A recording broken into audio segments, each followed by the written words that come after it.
안녕하세요. 함께하는 노년건강 채널의 여러분. 혹시 이런 생각 해보신 적 있나요? 병원에서 암입니다라는 말을 듣는 순간 세상이 무너지는 느낌. 특히 담도암이나 췌장암처럼 생존율이 극히 낮다는 말을 들을 때 남은 시간은 손가락 사이 모래처럼 흘러만 가는 것 같죠. 하지만 오늘 이 영상을 끝까지 보신다면 그 절망 속에서도 기적이 만들어질 수 있다는 걸 믿게 되실 겁니다. 단순히 희망의 이야기가 아닙니다. 죽음을 선고받고도 삶을 되찾은 한 사람, 바로 박주혜 작가의 실제 이야기입니다. 의료진도 놀라운 완전 관해, 그리고 그 뒤에 숨은 마음의 힘과 생활의 변화까지. 여러분이 지금 두려움 속에 있다면 이 이야기가 분명한 길잡이가 되어줄 거예요. 영상 끝까지 함께 하신다면 여러분의 인생을 다시 바라보게 될 단 하나의 메시지를 만나게 될 것입니다. 끝까지 함께 해주세요. 처음 병원에서 췌장암이라는 말을 들었을 때 세상이 멈춘 것 같았다. 의사는 담도암 4기, 생존율은 약 1.8%, 여명은 약 6개월 정도라고 했다. 그 말이 머릿속에 메아리처럼 울렸다. 나는 새 아이의 엄마였고 아직 해야 할 일들이 너무 많았다. 하지만 그날 이후 모든 것이 흐릿해졌다. 병원 복도를 걸을 때마다 발밑이 꺼지는 느낌이 들었고 현실이 아닌 꿈속을 걷는 듯했다. 암 덩어리의 크기는 7.5cm였고 주변 림프관까지 전이되어 있었다. 사기라는 단어가 내 삶을 단숨에 뒤흔들었다. 사람들은 드라마나 영화에서 그런 장면을 많이 봤다고 하지만 막상 자신이 그 주인공이 되면 아무 말도 나오지 않는다. 나는 의사에게 물었다. 그럼 저는 얼마나 살 수 있을까요? 그는 담담하게 말했다. 보통 6개월 정도 봅니다. 그 순간 머리가 하얘졌고 눈앞이 어두워졌다. 그 짧은 시간 안에 나는 내 삶을 정리해야 할지도 모른다는 절망감에 휩싸였다. 다른 암이라면 조금이라도 희망이 있을지 모른다는 생각이 스쳤다. 갑상선암, 유방암 같은 경우는 생존율이 높다고 들었으니까. 하지만 췌장암이라는 단어는 그 모든 희망을 무너뜨렸다. 집으로 돌아와 남편의 얼굴을 보는데 눈물이 멈추지 않았다. 아이들을 바라볼 때마다 이 아이들을 남겨두고 떠나야 하나라는 생각이 마음을 짓눌렀다. 그날 밤 잠을 이루지 못하고 병원 검색창에 췌장암 생존율을 검색했다. 결과는 냉혹했다. 담도암 4기의 생존율이 오히려 더 낮았다. 1.8%. 숫자는 차가웠고 그 차가움이 내 몸속 깊이 스며들었다. 그러나 다음 날 신촌 세브란스 병원을 방문해 의사와 상담하면서 내 마음속에 아주 작은 불씨가 생겼다. 의사는 수술이 가능하진 않지만 항암 치료를 시작해보자고 말했다. 그때 남편이 내게 말했다. 생존율이 1%든 99%든 결국 죽거나 사는 건 둘 중 하나야. 해보자. 그 한마디가 나를 붙잡았다. 울면서도 나는 고개를 끄덕였다. 그렇게 내 안에서 절망과 희망이 동시에 숨을 쉬기 시작했다. 내게 남은 시간은 6달 뿐이지만 그 6달 동안 나는 죽음을 기다리는 대신 살아보기로 했다. 그날 이후 나는 숫자에 연연하지 않기로 마음먹었다. 통계는 내 삶을 대신해주지 않는다. 나는 나의 생존율을 새로 쓰고 싶었다. 그렇게 나의 기적 같은 여정이 시작되었다. 처음에는 아무것도 믿기지 않았다. 병원에서 돌아오는 길, 차 안의 공기가 무겁게 내려앉았고 세상이 정지한 듯했다. 나는 남편에게 말했다. 나 항암 치료 못 받을 것 같아. 너무 무서워. 그는 아무 말 없이 내 손을 꼭 잡았다. 그 순간 그의 손끝에서 전해지는 온기가 나를 붙잡았다. 집에 돌아오자마자 거실에 앉아 멍하니 창밖을 바라봤다. 아이들이 장난치는 소리가 들리는데도 마음속은 텅 비어 있었다. 이제 나는 엄마로서 얼마나 더 버틸 수 있을까? 죽음이 눈앞에 서 있는 듯한 공포는 상상 이상이었다. 그러나 시간이 조금씩 지나면서 나는 이 절망 속에서도 이유를 찾아야 한다는 생각이 들었다. 하루는 막내 아이가 내 손을 잡으며 말했다. 엄마, 나 학교 끝나면 같이 놀자. 그 말이 내 가슴을 찔렀다. 그래, 나는 아직 살아있다. 내 아이들은 나를 필요로 한다. 남편은 내게 늘 말했다. 죽음을 기다리면 죽음이 더 빨리 와. 대신 싸워야 돼. 나는 그 말을 곱씹으며 내 마음속에서 두려움과 싸웠다. 병에 대한 공포보다 더 무서운 건 포기였다. 처음에는 매일 밤 울었다. 새벽이 되면 두려움이 가장 커졌다. 조용한 어둠 속에서 나는 세상에 혼자 남겨진 듯한 외로움을 느꼈다. 하지만 그 외로움이 길어질수록 한 가지 확실한 걸 깨달았다. 나는 아직 죽지 않았다. 내가 느끼는 고통과 두려움은 여전히 살아있다는 증거였다. 그렇게 나는 조금씩 현실을 받아들이기 시작했다. 죽음이 다가온다 해도 그것이 오늘이 아닐 수도 있다는 믿음이 나를 버티게 했다. 나는 병을 받아들이기로 했다. 도망치지 않기로 했다. 그날 이후로 거울을 볼 때마다 내 얼굴의 변화를 마주했다. 초췌한 얼굴, 빠져가는 체중. 하지만 그 속에서도 나는 다시 살아야 한다는 눈빛을 봤다. 내 안에서 작지만 단단한 목소리가 들렸다. 아직 끝난 게 아니야. 그때부터 나는 하루하루를 다르게 보았다. 죽음을 앞둔 환자가 아니라 여전히 내 삶을 이어가는 사람으로 살기로 했다. 그렇게 나는 절망을 인정하면서도 절망에게 굴복하지 않기로 결심했다. 항암 치료가 시작되던 날, 나는 병원 침대에 누워 천장을 바라보고 있었다. 주사 바늘이 팔에 꽂히는 순간 차가운 약물이 혈관을 따라 흘러들어갔고 그때부터 몸속 어딘가에서 전쟁이 시작되는 느낌이 들었다. 의사는 차분하게 말했다. 이건 당신의 몸이 암세포와 싸우는 첫걸음입니다. 하지만 내 마음속은 두려움으로 가득했다. 항암이라는 단어는 이미 미디어 속에서 고통의 상징처럼 자리 잡고 있었기 때문이다. 머리카락이 빠지고 입안이 헐고 구역질에 시달리고 몸이 무너진다는 이야기들. 나는 그 모든 것이 나에게 닥쳐올 거라 생각하니 숨이 막혔다. 첫 번째 항암이 끝난 후 며칠 동안은 물에서도 새비린내가 났다. 아무 맛도 느껴지지 않았고 모든 음식이 역겨웠다. 복통은 심해져서 밤에 잠을 이루기 힘들었다. 2주 만에 체중이 7kg이나 빠졌다. 거울 속에 나는 다른 사람이 되어 있었다. 하지만 그 모든 고통 속에서도 내 마음 한구석에는 이게 효과가 있다는 증거일지도 모른다는 희미한 희망이 있었다. 항암제를 맞을 때마다 머릿속으로 상상했다. 내 몸속으로 들어간 작은 병사들이 암세포를 향해 싸우고 있다고. 그렇게 생각하면 통증이 조금 덜했다.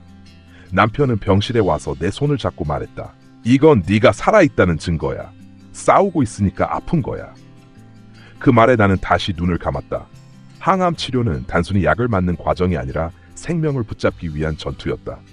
두 번째, 세 번째 치료가 이어질수록 몸은 점점 약해졌지만 이상하게 마음은 단단해졌다. 통증에 익숙해지고 구토에도 적응이 되었다. 나는 알게 되었다. 인간은 생각보다 강하다. 치료가 끝나고 집으로 돌아오는 길 하늘이 유난히 푸르게 보였다. 나는 그 하늘을 보며 다짐했다. 이 싸움이 얼마나 길든 끝까지 버티자. 항암 치료는 내게 죽음을 피하는 방법이 아니라 다시 살아가는 법을 배우는 시간이 되어가고 있었다. 항암 치료가 계속되던 어느 날 CT 촬영 결과를 확인하던 의사의 표정이 달라졌다. 그는 화면을 바라보며 조용히 말했다. 암이 많이 줄었네요. 그 말이 믿기지 않았다. 처음 진단 때 7.5cm에 달하던 암 덩어리가 거의 보이지 않는다는 것이다. 나는 숨을 죽이고 모니터를 바라봤다. 한때 나를 짓눌렀던 그 검은 그림자가 희미하게 사라지고 있었다. 의사는 여전히 신중했다. 아직 눈에 보이지 않는 세포들이 남아있을 수도 있으니 수술로 확인해 봅시다. 하지만 그 한마디조차 내게는 기적처럼 들렸다. 살 수도 있다. 그날 병원 복도는 다른 세상처럼 느껴졌다. 몸은 여전히 지쳐 있었지만 마음은 살아 있었다. 이후 진행된 최비지장 절제 수술에서 의사들은 놀라운 광경을 목격했다. 복강안을 가득 메우던 암세포들이 완전히 사멸되어 있었다. 조직 검사를 해도 살아있는 암세포는 하나도 발견되지 않았다. 교수님은 말했다. 이건 완전 관해 상태입니다. 암세포가 전부 죽었습니다. 그 말을 듣는 순간 나는 눈물이 터졌다. 그렇게 무겁던 세상이 한순간에 가벼워지는 느낌이었다. 남편은 내 손을 꼭 잡고 울었다. 그동안 쌓였던 모든 두려움과 절망이 한순간에 녹아내렸다. 의사는 덧붙였다. 사람의 생명은 예측할 수 없습니다. 끝까지 해보면 이런 기적이 일어나기도 합니다. 나는 그 말을 평생 잊을 수 없을 것이다. 내 몸속에서 죽음이 사라졌다는 사실보다도 내가 다시 미래를 계획할 수 있다는 감각이 더 큰 기쁨이었다. 병실 창문으로 들어오는 햇빛이 그 어느 때보다 따뜻하다. 나는 조용히 마음속으로 다짐했다. 이제는 두려움이 아니라 감사함으로 살자. 그렇게 나의 삶은 다시 움직이기 시작했다. 암이라는 단어로 멈춰버렸던 시간이 다시 흘러가기 시작한 것이다. 완전 관해 판정을 받은 이후 사람들은 나에게 가장 먼저 물었다. 뭘 먹었어요? 어떻게 생활했어요? 나 역시 처음에는 그 질문에 답을 찾기 위해 헤맸다. 암 진단을 받은 후 가족들이 단톡방에 온갖 정보를 올렸다. 누군가에게는 채식이 좋다 했고 누군가는 고기는 절대 먹으면 안 된다고 했다. 하루에도 몇 번씩 의견이 바뀌었다. 그렇게 나는 음식 앞에조차 두려움을 느꼈다. 무엇을 먹으면 죽고 무엇을 먹으면 살 수 있을까 하는 강박이 생겼다. 하지만 시간이 지나며 깨달았다. 병원 영양사의 조언이 가장 현실적이었다. 소화가 된다면 고기도 드세요. 너무 기름지지만 않다면 단백질은 몸을 회복시키는데 꼭 필요합니다. 그 말이 내 생각을 바꿨다. 처음에는 고기가 무섭게 느껴졌지만 조금씩 소고기국이나 살코기를 먹기 시작했다. 항암 치료로 체중이 급격히 빠진 사람들에게 단백질은 생명줄과 같았다. 나는 체력을 유지해야 했다. 실제로 주변에서 고기를 피하다가 급격히 쇠약해져 응급실로 실려간 환자 이야기를 들은 적도 있다. 그래서 나는 적당히 먹었다. 삼겹살이 먹고 싶을 때면 버섯과 함께 구워서 기름기를 줄이고 쌈 야채와 함께 먹었다. 그렇게 먹으면서도 마음속에서는 이건 내 몸을 살리는 음식이다라고 되뇌었다. 식습관은 단순한 영양 관리가 아니라 마음의 훈련이었다. 나는 먹는 순간 두려워하지 않으려 했다. 이걸 먹으면 암이 자라지 않을까 하는 불안은 오히려 몸을 더 병들게 만들었다. 그래서 나는 먹는 행위를 치료의 연장으로 생각했다. 신선한 채소를 자주 먹고 가능한 한 직접 요리했다. 아이들과 가족들은 평소처럼 식사했고 나만 조금 더 조심스럽게 먹었다. 하루 3끼를 거르지 않으려 노력했고 한 번에 많이 먹지 못할 땐 여러 번 나누어 먹었다. 소화가 안 될 때는 따뜻한 누룽지로 속을 달랬다. 항암 후 입안이 헐고 목이 메일 때도 누룽지 몇 숟가락을 삼키면 몸이 조금씩 풀리는 걸 느꼈다. 그 따뜻한 국물은 단순한 음식이 아니라 생명력 그 자체였다. 나는 건강보조식품보다 매일의 식사가 더 중요하다고 믿었다. 그렇게 하루하루의 식사가 나를 다시 세웠고 내 몸은 서서히 생기를 되찾았다. 결국 음식은 두려움의 대상이 아니라 삶을 이어주는 힘이었다. 병이 조금씩 나아지면서도 내 마음속에서는 여전히 공포가 남아있었다. 새벽이 되면 불안이 가장 짙어졌다. 어둠 속에서 누워있으면 세상에 나 혼자 남은 것 같은 느낌이 들었다. 아무리 가족이 옆에 있어도 그 두려움만큼은 나 혼자 견뎌야 했다. 그때 나는 생각을 바꾸기로 했다. 항암제를 맞을 때마다 머릿속으로 상상했다. 내 몸속으로 들어가는 그 약들이 단순한 화학물질이 아니라 알약 병정들이라고. 그 병정들이 암세포와 싸우며 나를 지켜준다고. 그렇게 생각하니 통증도 고통도 다르게 느껴졌다. 나는 더 이상 피해자가 아니었다. 내 안에서 전쟁이 벌어지고 있었지만 그 전쟁의 지휘관은 바로 나였다. 병정들이 싸우는 동안 내가 해야 할 일은 단 하나였다. 그들을 믿고 견디는 것. 몸이 지쳐 있을 때마다 마음속으로 속삭였다. 나는 혼자가 아니야. 내 안에는 병정들이 있고 그들은 지금 싸우고 있어. 그 상상은 단순한 자기 암시가 아니라 생존의 힘이 되었다. 불안이 찾아올 때마다 나는 그 병정들을 떠올렸고 그들의 싸움을 응원했다. 항암 치료가 끝나고 몸이 조금 가벼워졌을 때도 그 이미지는 내 안에 남아 있었다.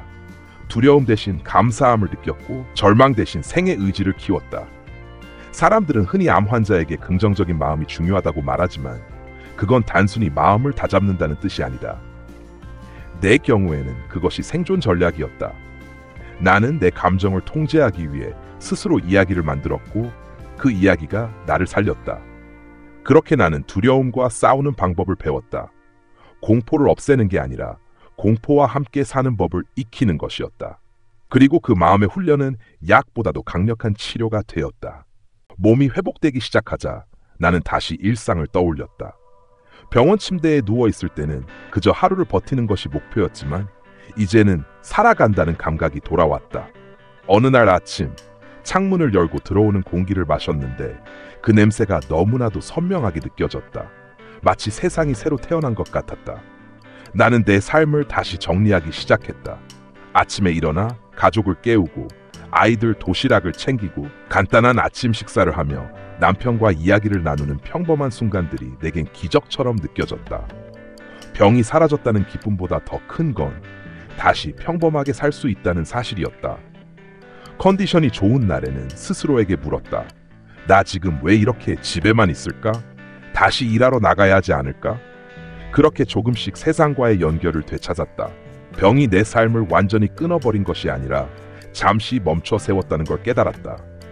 항암 치료를 받으며 나는 배웠다. 병은 나를 약하게 만든 것이 아니라 나를 다시 태어나게 만든 것이다. 죽음을 기다리는 대신 살아가는 선택을 한 순간부터 모든 게 달라졌다. 나는 더 이상 환자가 아니었다. 회복 중인 사람, 그리고 여전히 인생을 살아가는 인간이었다. 사람들은 나를 보며 놀랐다. 정말 암 환자 같지 않아요. 그 말이 나에게는 최고의 칭찬이었다. 가발을 쓰고 있던 시절에도 나는 생기가 넘쳤다. 병이 내 삶의 일부였을 뿐 전부는 아니었다. 나는 더 이상 병에 끌려가지 않았다. 내가 병을 끌고 갔다. 그리고 그 순간부터 삶은 다시 나의 것이 되었다. 죽어가는 중이 아니라 살아가는 중이다. 이 말이 나의 좌우명이 되었다. 그렇게 나는 매일을 살았다. 미래를 미리 걱정하지 않고 오늘이라는 하루를 온전히 살아내는 것. 그것이 내가 병을 이긴 진짜 이유였다. 완전 관해 이후 내 이야기를 듣는 사람들은 하나같이 말했다. 정말 기적이에요. 하지만 나는 그 말을 들을 때마다 조용히 웃었다. 기적이란 갑자기 하늘에서 떨어지는 게 아니라 끝까지 버티며 만들어가는 거라고 믿었기 때문이다. 나는 내 이야기를 세상에 전하고 싶었다. 나처럼 암 진단을 받고 절망 속에 주저앉은 사람들이 이 이야기를 듣고 다시 일어나길 바랐다. 그래서 나는 카메라 앞에 섰고 내 목소리로 그 여정을 이야기했다. 항암 치료 중이던 시절 나는 늘 건강 프로그램을 찾아봤다. 의사들의 조언, 다른 환자들의 회복 이야기, 그리고 작은 희망의 조각들. 그 영상들이 내게 빛이 되어 주었기에 이제는 나도 누군가에게 그런 빛이 되고 싶었다. 암이라는 단어는 여전히 무겁지만 그 단어 속에도 희망이 있다는 걸 보여주고 싶었다. 나는 새벽마다 떠오르던 두려움을 기억한다. 아무리 사랑하는 가족이 곁에 있어도 그 공포는 온전히 나의 몫이었다. 하지만 그 어둠 속에서도 나는 항상 내 몸속의 알약 병정들을 떠올렸다. 그들은 나를 지키기 위해 싸우고 있었다. 나는 혼자가 아니었다. 그래서 지금의 나도 말하고 싶다.